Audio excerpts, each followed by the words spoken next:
इन set को तो लेरिया कथा तो नवा करना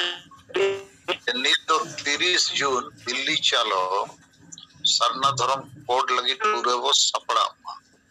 इना तायम अगस्त मुचेत बखन सितंबर महीना रे आर नितव संताली राजभाषा रैली रांची रे वो हुई गया और ओना लगी तो अब कोर्ट केस हाई कोर्ट जहां के लगती है जेमन ओना तारीख तो और अलोय कैंसिल दाड़िया मार गवर्नमेंट बोतरते बखन षड्यंत्रते उनका वो उपया और संताली राजभाषा रैली तो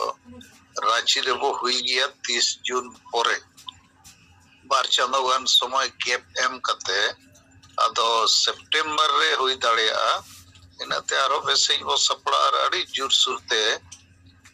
संताली राजभाषा रैली तो वो हुई गया और नित दोनों केस करना मामला विचारो करना जहाना बंग जहाना ना सरकार खिलाफ रे अब वो कमी गया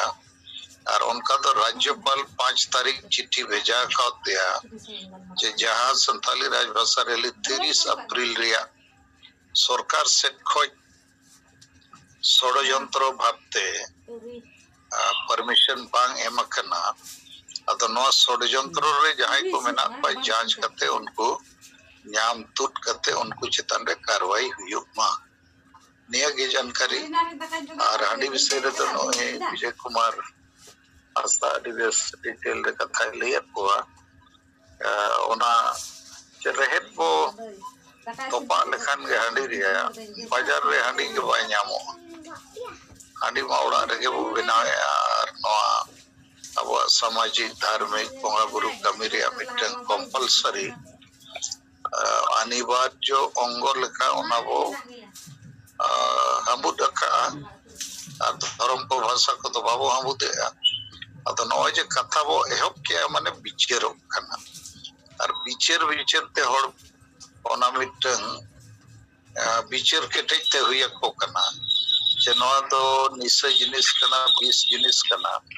अतो तीना गान को मेनेया बोंगा बुरु तो बो चोडर को गया अब तो बाबू जुइया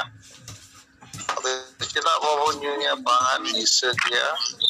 20 लेकना तो बोंगा तो 20 बो एमाया अब तो बाबू जुइया 20 अतो नवा को तो ना ठीक थे जतिया सोचे ठीक है मजा